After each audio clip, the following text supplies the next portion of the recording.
And this has turned into a very ugly night for John McCain and his running mate Sarah Palin. Earlier this evening, a committee of 10 Republicans and 4 Democrats in the Alaska legislature voted unanimously to release a report that says Governor Sarah Palin abused the powers of her office. It says that she violated a state ethics law that prohibits public officials from using their office for personal gain. And by personal gain, that's a reference to Sarah Palin's former brother-in-law, state trooper, who had been involved in a nasty custody dispute with Palin's sister.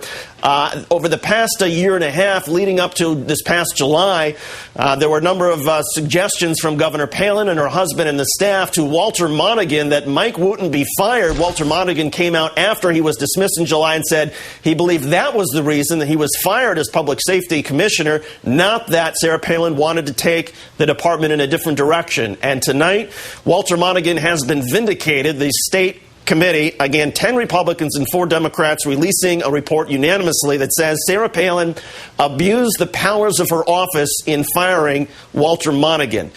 Let's go now to Howard Fineman of Newsweek, who joins us now. And Howard, what are the political implications of all of this? Well, it muddies the water for John McCain and Sarah Palin as they were trying to attack Barack Obama as a, quote, Chicago Paul. This is something that they don't even necessarily try in Chicago, it seems to me. If you're going to have a personal vendetta against your former brother-in-law and bring your husband in to be the enforcer, it's not a very pretty picture of the way business is conducted in Alaska. And the McCain-Palin ticket is running as a clean and new alternative to the old politics in Washington and to the politics they say are represented by Barack Obama.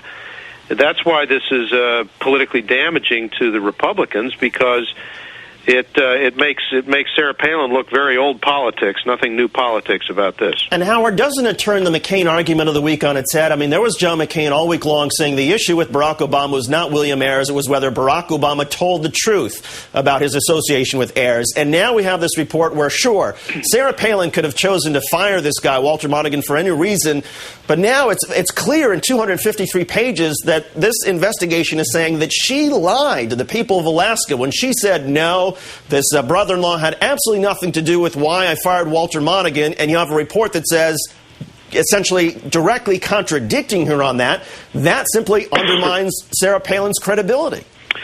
Well, again, that's old politics. That's public officials not telling the full story. And if the Republicans were going to have any hope,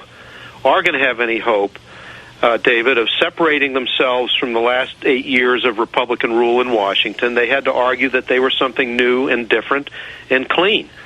And that's why Sarah Palin was chosen, because of her Alaska roots and her maverick nature. But this is old school, old politics, and not fully candid. That's the problem with it politically. And where do they go from here, Howard? Well, where they go from here on the Republican side is that they denounce it as a political witch hunt.